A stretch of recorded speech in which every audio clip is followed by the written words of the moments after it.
حدیث نمبر 1 ایمانیات پر الدین یسر ترجمہ دین آسان ہے۔ حدیث نمبر 2 عبادات پر مفتاح الجنت الصلاۃ ترجمہ جنت کی کنجی یعنی چابی نماز ہے۔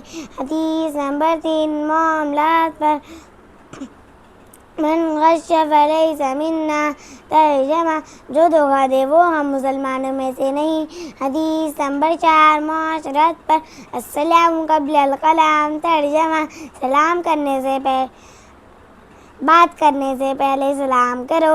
حدیث نمبر 5 اخلاقیات پر علیکم بالصدق ترجمہ ہمیشہ سچ بات کہو۔ حدیث نمبر 6 ایمانیات پر انما الاعمال بالنیات ترجمہ اعمال کا دار و مدار نیتوں پر ہے۔ حدیث نمبر 7 عبادات پر الطہور شطر الایمان ترجمہ پاکی آدھا ایمان ہے۔ حدیث نمبر 8 معاملات پر من انتخب نوبة فلیس منا ترجمہ جو کسی دوسرے کی چیز چھین کر لے وہ ہم مسلمانوں میں سے نہیں۔ حدیث نمبر 9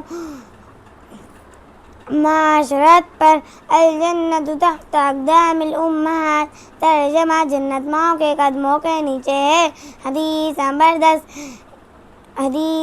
10 اخلاقیات پر اجتنبوا الغضب ترجمہ غصے سے بچو۔ حدیث نمبر 11 ایمانیات پر اذا سألت فاسأل اللہ ترجمہ جب تجھے کچھ مانگنا ہو تو اللہ تعالیٰ ہی سے مانگا کر۔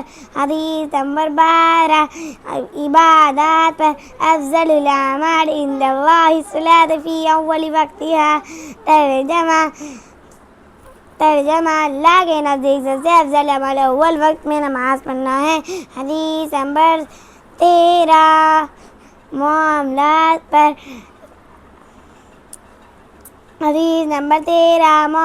پر طوبی لمن طاب کسبہ ترجمہ خوشخبری ہے اس کے لیے جس کی کمائی حلال ہو۔ حدیث نمبر 14 معاشرت پر اذا دخلتم بیتا فسلموا علی اہلہ ترجمہ جب تم گھر میں داخل ہو تو گھر والوں کو سلام کرو۔ حدیث نمبر 15 اخلاقیات پر لا يدخل الجنت نمام ترجمہ چغل خور جنت میں داخل نہیں ہوگا۔ حدیث نمبر 16 ایمانیات پر احسن الکلام کلام اللہ ترجمہ سب سے اچھا کلام اللہ کا کلام ہے۔ حدیث نمبر 17 عبادات پر الدعاء سلاح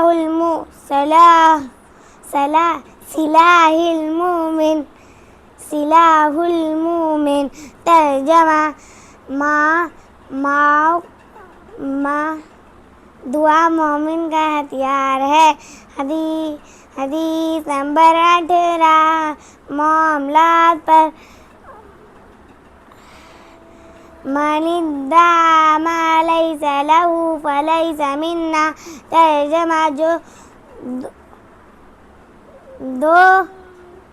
جو کسی دوسرے کی چیز کا خود کے لیے دعویٰ کرے وہ ہم مسلمانوں میں سے نہیں۔ حدیث نمبر